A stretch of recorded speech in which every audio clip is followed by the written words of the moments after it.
Welcome ladies back to my channel. Today we're going to do something a little bit different. As you know, I always like to change things, I always like to talk about different things, but today we're not going to talk, we're going to actually bake.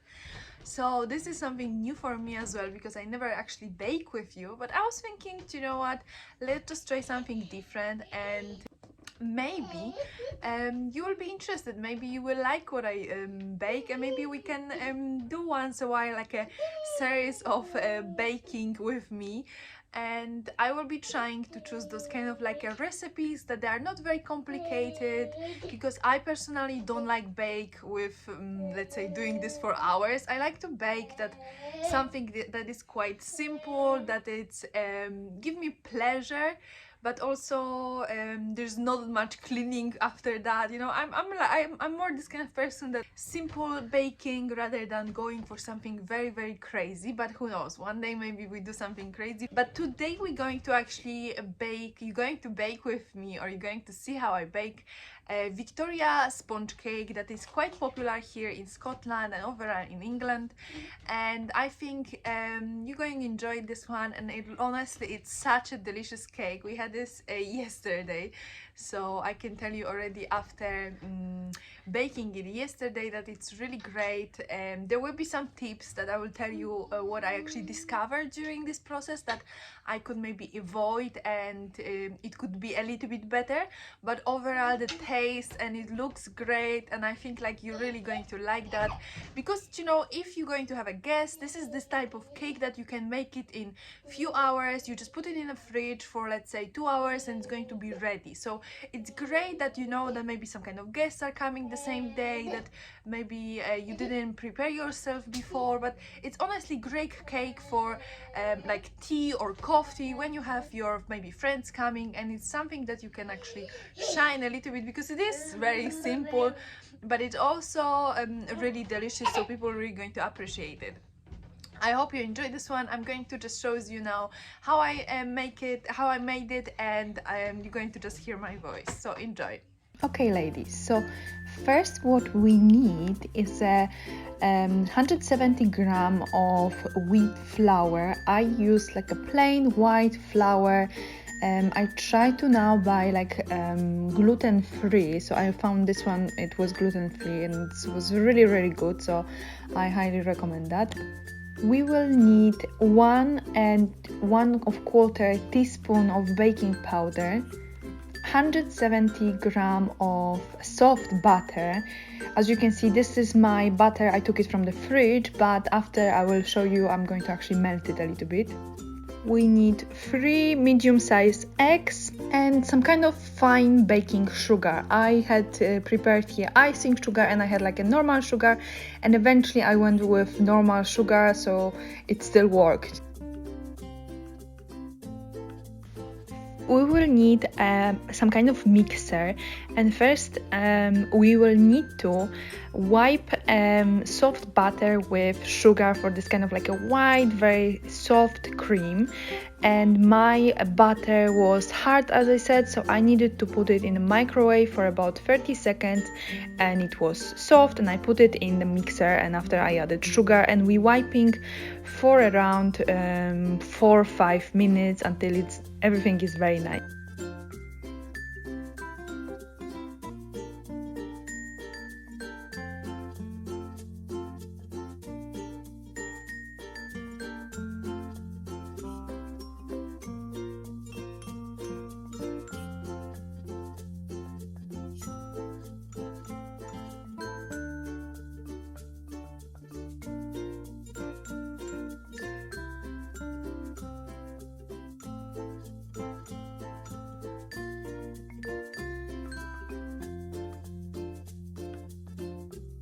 So that's basically how it should look.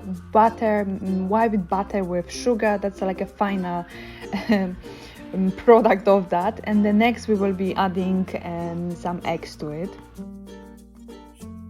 We're adding 1 egg after another, so it's like a slow process. We don't rush with 3 eggs in few seconds. It's just like a one, we mix a little bit, another, we mix a little bit, and third one, and we mix a little bit.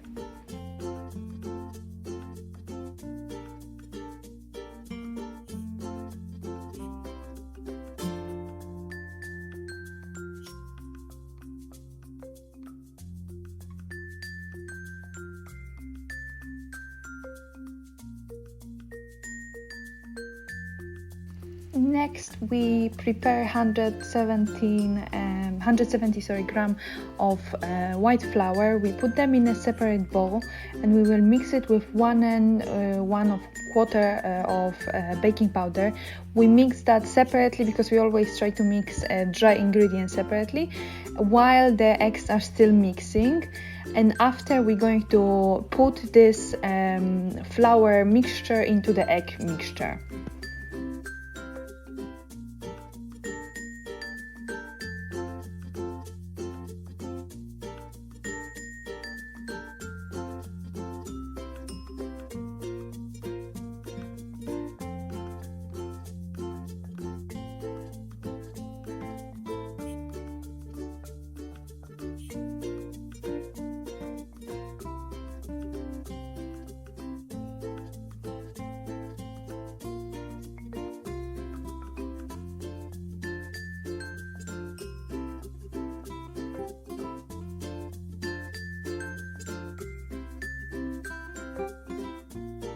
Next, we need to prepare some kind of form.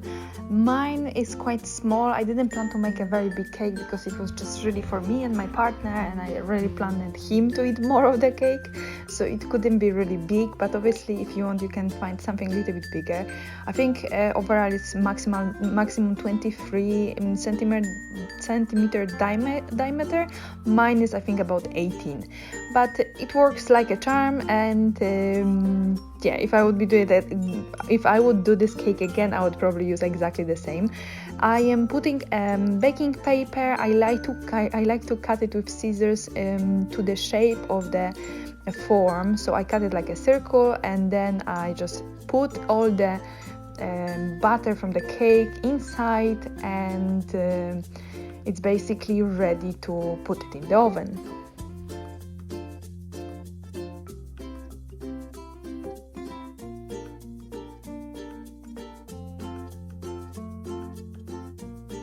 So next, we need to think about our inside, our cream for the cake. So Victoria sponge cake normally comes with this kind of whipped cream, so you would need as well some kind of cream, about 200 or maybe 300 gram of, I use a double cream, and you need to wipe it for another 5-6 minutes, until it's this kind of like a strong structure of the cream. And you also will need a strawberry jam for the cake. I also have strawberries for the decoration because I like to go full when it comes to Victoria sponge cake. I think it looks really good. Some people add only strawberries, they don't put a jam, but I feel like then it's too dry, so it's nice to put a layer on the bottom of jam. It makes the cake a little bit more wet. Then you have a dry sponge cake, and then you have also a whipped cream, so it all works well, and I feel like jam is something we need to add. As you can see, I'm using this kind of like a long stick. This is what I do because my mom, she taught me that, and my mom's mom, my grandmother taught that my mom, that when you're baking and you want to check if the cake is baked, you just put from the side like a stick to see if and when you take it out, you will see on the stick if there is still some kind of liquid or is it dry. And in this situation, the cake is already done, so I am taking this out. I am going to cut it half, and then each slice basically will rest on a plate for about 40 to 1 hour. So the next step is to spread your jam on the first layer. Then you're going to put some whipped cream and strawberries.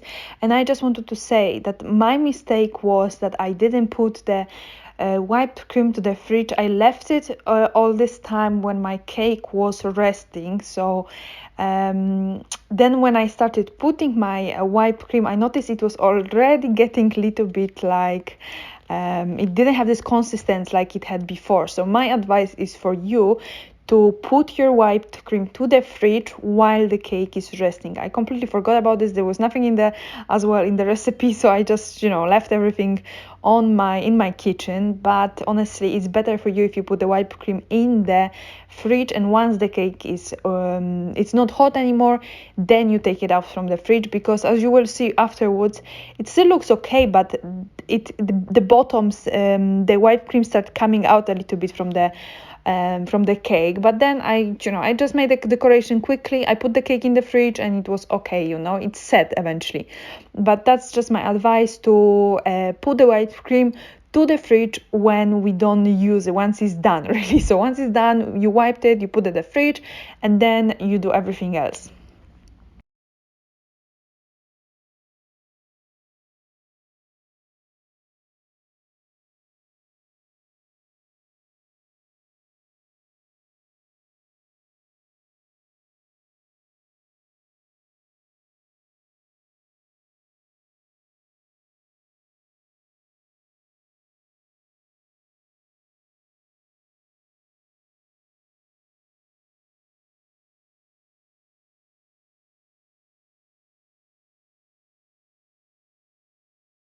Okay, ladies, that's it. I hope you enjoy this video. It is a little bit random. I really like this kind of something different. If you enjoy, then please leave it a thumbs up and see you in the next one, ladies.